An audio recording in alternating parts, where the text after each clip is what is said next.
सुनसान जगह पर लाता है और इसके बाद उसके दोस्तों को बुलाकर उसके साथ जबरदस्ती करके उसे मार डालता है। लेकिन काफी कोशिश करने के बाद भी वो लड़की नहीं मरती और वो उन लोगों से कैसे बदला लेती है वो आज की इस वीडियो में आपको जानने को मिलेगा। तो कहानी की शुरुआत में हम एक अमीर आदमी रिचर्ड को देखते हैं जो अपने गर्लफ्रेंड जेनिफर के साथ अपने प्राइवेट हेलीकॉप्टर में एक सुनसान जगह पर वेकेशन मनाने के लिए आया हुआ होता है। दरअसल रिचर्ड शादीशुदा है और उसका जेनिफर के साथ एक एक्स्ट्रा मैरिटल अफेयर है। खैर वो जेनिफर के साथ यहाँ पर 2 दिन वेकेशन मनाने के लिए आया है जहाँ पर वो हंटिंग भी करने वाला था। इसके बाद वो जेनिफर को लेकर एक केबिन में जाता है जहाँ पर वो दोनों एक दूसरे के साथ करीब आते हैं। अगली सुबह जेनिफर जब नींद से उठती है तब वो कॉफी बनाने के लिए किचन में जाने लगती है। लेकिन तभी वो उसके केबिन के बाहर 2 आदमियों को देखती है जो कि गन लेकर वहाँ पर खड़ा हुआ था। अब उन दोनों को देखकर वो काफी डर जाती है और रिचर्ड को बुलाने लगती है। इसके बाद रिचर्ड जब वहाँ पर आता है तब वो जेनिफर से कहता है कि वो दोनों उसका दोस्त है, जहाँ पर एक का नाम स्टैनली और दूसरे का नाम डेमित्री है और वो दोनों उसके साथ ही हंटिंग करने के लिए यहाँ पर आए हैं। खैर जब वो लोग वहाँ पर बात कर ही रहे थे तभी जेनी देखती है कि स्टैनली उसे काफी गंदी नजर से देख रहा था, इसीलिए उसे वहाँ पर अच्छा नहीं लग रहा था और इसीलिए वो अपने रूम में चली जाती है। इधर रिचर्ड अपने दोस्तों से कहता है कि जेनिफर उसकी बस एक फ्रेंड है और वो जैसे उसके वाइफ को इसके बारे में कुछ भी न बताए। इसके बाद रात में वो सभी एक साथ बैठकर ड्रिंक करते हैं जहाँ पर स्टैनली जेनिफर के साथ फ्लर्ट करने लगता है और इधर डेमित्री भी जेनिफर को काफी गंदी नजर से देख रहा था। इसी बीच वो देखता है कि रिचर्ड के हाथ में एक नशे की सामान है और वो सभी को इसके बारे में बता देता है, जिसको सुनकर जेनिफर रिचर्ड से इसके बारे में पूछती है और रिचर्ड उसे बताता है कि ये एक नशे का सामान है जो कि काफी हार्ड है और वो उस नशे की सामान को जेनिफर को छुपा कर रखने के लिए दे देता है। इसके बाद जेनिफर उस सामान को अपने लॉकेट के अंदर छुपा लेती है और गाना बजाकर रिचर्ड को अपने साथ डांस करने के लिए बुलाती है। लेकिन रिचर्ड जब डांस करने से मना कर देता है तब वो स्टैनली को लेकर उसके साथ डांस करने लगती है। इसके बाद वो सभी सोने के लिए चले जाते हैं और अगली सुबह जेनिफर जब नींद से उठती है तब वो रिचर्ड को ढूंढने लगती है। इसी बीच उसकी मुलाकात स्टैनली से होती है जो उसे बताता है कि रिचर्ड अपने एक काम से पासपोर्ट लेकर कहीं पर गया हुआ है और उसे आने में शायद दोपहर भी हो सकता है। उधर डेमित्री भी पानी में स्विमिंग कर रहा था और उस घर में वो और जेनिफर अकेले थे, इसलिए वो उस अकेलापन का फायदा उठाने के लिए जेनिफर को काफी गंदी नजर से देखने लगता है, जो कि जेनिफर को अच्छा नहीं लगता और वो रूम के अंदर चली जाती है। लेकिन स्टैनली भी उसके पीछे पीछे उसके रूम के पास तक पहुंच जाता है और छुप कर उसे ड्रेस चेंज करते हुए देखने लगता है। लेकिन थोड़ी देर में जेनिफर जब अपने कपड़े को उतार रही थी तभी वो जान जाती है कि स्टैनली उसे छुप कर देख रहा है, जिस वजह से वो काफी डर जाती है और स्टैनली उसके पास आकर उसके साथ काफी गंदे गंदे बातें करने लगता है। इसके बाद स्टैनली उसे पकड़ लेता है और उसके साथ जबरदस्ती करने लगता है। लेकिन तभी वहाँ पर डेमित्री पहुंच जाता है और जेनिफर सोचती है कि डेमित्री उसकी मदद करेगा, लेकिन डेमित्री उसकी कोई भी मदद नहीं करता और दरवाजे को बाहर से लगाकर वहाँ से चला जाता है। इसके बाद स्टैनली जेनिफर के साथ फिर से जबरदस्ती करता है और उसके साथ सब कुछ करके वहाँ से चला जाता है। उधर थोड़ी देर बाद रिचर्ड जब केबिन में वापस आता है तब वो देखता है कि जेनिफर बिस्तर में लेटकर रो रही थी, इसीलिए वो जेनिफर से बात करता है और जेनिफर उसके साथ जो कुछ भी हुआ वो सब कुछ रिचर्ड को बता देती है। उसे वहाँ पर अच्छा नहीं लग रहा था, इसीलिए वो रिचर्ड को हेलीकॉप्टर बुलाने के लिए कहती है, लेकिन रिचर्ड उसे मना करके किसी तरीके से शांत करके सुला देता है। अगली सुबह जेनिफर जब नींद से उठती है तभी रिचर्ड उसके पास आकर उससे कहता है कि उसने उसके अकाउंट में काफी सारा पैसा डाल दिया है और साथ ही साथ कल उसके साथ जो कुछ भी हुआ है वो सब कुछ उसे भूल जाने के लिए कहता है। दरअसल रिचर्ड जेनिफर की साइड ना लेकर उसके दोस्त की साइड ले रहा था और वो जेनिफर से कहता है कि वो इतनी ज्यादा खूबसूरत है कि उसके दोस्त से भी रहा नहीं गया। अब ये सब कुछ सुनकर जेनिफर उसके ऊपर काफी गुस्सा हो जाती है और अपने बैग को पैक करके वहाँ से जाने लगती है। लेकिन रिचर्ड उसे वापस से रोकने की कोशिश करता है, जिस वजह से जेनिफर रिचर्ड से कहता है कि वो ये सब कुछ उसके वाइफ को बता देगी, जिसको सुनकर रिचर्ड उसे मारने लगता है और जेनी किसी तरीके से वहाँ से भाग जाती है। इधर रिचर्ड भी अपने दोनों दोस्तों को लेकर उसके पीछे पीछे भागने लगता है और जेनिफर एक पहाड़ के ऊपर जाकर चढ़ जाती है। तब तक वहाँ पर रिचर्ड भी अपने साथियों के साथ पहुँच चुका था और इसके बाद रिचर्ड उसे बहला फुसला कर अपने पास बुलाता है और उसे धक्का देकर ऊपर से नीचे गिरा देता है, जिस वजह से वो नीचे गिरकर मारी जाती है क्योंकि उसके पेट में एक पेड़ की टहनी घुस गया था। उधर स्टैनली रिचर्ड से कहता है कि उसने उसके साथ ऐसा क्यों किया, जिसमें रिचर्ड उससे कहता है कि जेनिफर अगर वहाँ से भाग जाती तो वो पुलिस में जाकर इन्फॉर्म कर सकती थी, जिससे उन सभी को जेल होता।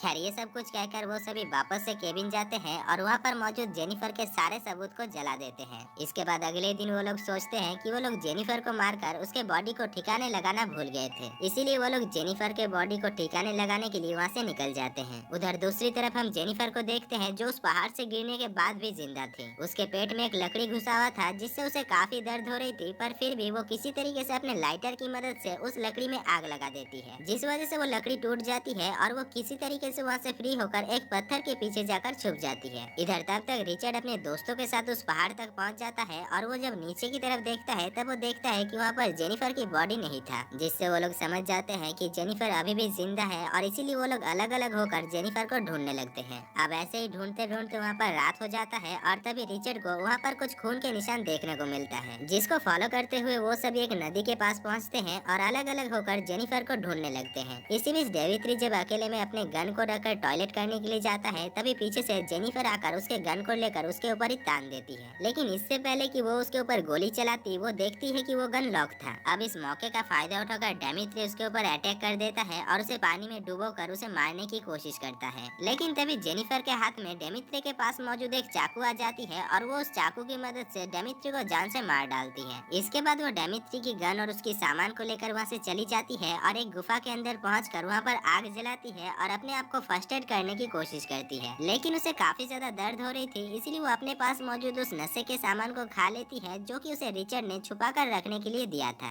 अब उसको खाने के बाद उसे अपना दर्द कम महसूस होती है और वो वहीं पर ही बेहोश हो जाती है। उधर अगली सुबह स्टैनली जब नदी में मुंह धोने के लिए जाता है तब वो वहाँ पर डेमित्री की लाश को बहते हुए देखता है, जिसको देखकर वो काफी ज्यादा डर जाता है। इसके बाद रिचर्ड जब वहाँ पर आता है तब वो दोनों मिलकर उस लाश को पानी से बाहर निकालता है और उस लाश में एक पत्थर बांधकर उसे फिर से पानी में फेंक देता है, जिससे डेमित्री की बॉडी पानी के अंदर डूब जाता है और वो दोनों वहाँ से जाने लगते हैं। इसी बीच रास्ते में रिचर्ड स्टैनली को मारने लगता है क्योंकि उसी के वजह से ही ये सब कुछ हो रहा है। खैर उधर दूसरी तरफ हम जेनिफर को देखते हैं जो कि नींद से उठकर देखती है कि उसकी घाव पूरी तरीके से ठीक हो चुकी थी। इसके बाद जब वो उस गुफा से निकल रही होती है तभी रिचर्ड उसके सामने आकर उसे जान से मार डालता है, लेकिन तभी वो फिर से नींद से उठती है और यहाँ पर हमें पता चलता है कि वो बस एक सपना देख रही थी। दरअसल उसने अगली रात अपने दर्द को मिटाने के लिए काफी नशा कर ली थी और इसीलिए उसे काफी बुरे बुरे सपने आ रहे थे। खैर इसके बाद वो डेमित्री की गन और उसकी सामान लेकर उस गुफा से बाहर निकल जाती है और बाहर पहुंचकर वो एक टेलीस्कोप की मदद से इधर उधर देखने लगती है। उधर दूसरी तरफ हम रिचर्ड और स्टैनली को देखते हैं जो डिसाइड करते हैं कि वो दोनों अलग अलग होकर जेनी को ढूंढेंगे। इसीलिए रिचर्ड बाइक लेकर वहाँ से जेनी को ढूंढने के लिए चला जाता है और स्टैनली वहीं पर ही एक शीशे में अपने चेहरे को देखने लगता है, लेकिन उसके शीशे के रिफ्लेक्शन की वजह से जेनिफर को पता चल जाता है कि वहाँ पर कोई मौजूद है और इसीलिए वो उसके पास आने लगती है। अब वहाँ पर पहुंचकर वो देखती है कि वो और कोई नहीं बल्कि स्टैनली है, जिसकी कार की पेट्रोल खत्म हो गई थी और इसीलिए वो कार में पेट्रोल भरने के लिए रुका हुआ था। इसके बाद मौके का फायदा उठाकर जेनी उसके ऊपर शूट कर देती है और गोली सीधा जाकर स्टैनली के कंधे के ऊपर लगता है, जिस वजह से स्टैनली काफी बुरी तरीके से इंजर्ड हो जाता है और वहाँ से भागकर एक पत्थर के पीछे जाकर छुप जाता है। उधर जेनी भी उसको ढूंढते हुए उसके पीछे पीछे आ रही थी और तभी स्टैनली किसी तरीके से उसके पीछे आकर उसे ही शूट कर देता है, लेकिन गोली जेनिफर के कान को टच करके वहाँ से निकल जाता है, जिस वजह से जेनिफर वहाँ से भागने लगती है। पर स्टैनली भी कार लेकर उसके पीछे पड़ चुका था, जिस वजह से जेनिफर उसके ऊपर शूट करके उसे जान से मार डालती है। इसके बाद वो उसके कार को लेकर रिचर्ड के केबिन में जाता है जहाँ पर रिचर्ड नहा रहा था, पर उसे भी किसी के आने की आहट होता है और वो जब चेक करने के लिए जाता है तब वो देखता है कि जेनिफर बाहर गन लेकर खड़ी हुई थी। अब वो उससे बात करने की कोशिश करता है, लेकिन जेनिफर उसकी एक भी बात नहीं सुनता और उसके ऊपर शूट करके उसे जान से मार डालती है। इसके बाद जब जेनिफर उस केबिन से बाहर निकलती है तब हम देखते हैं कि वहाँ पर वो हेलीकॉप्टर भी पहुँच चुका था। और दोस्तों यहाँ पर ये मूवी की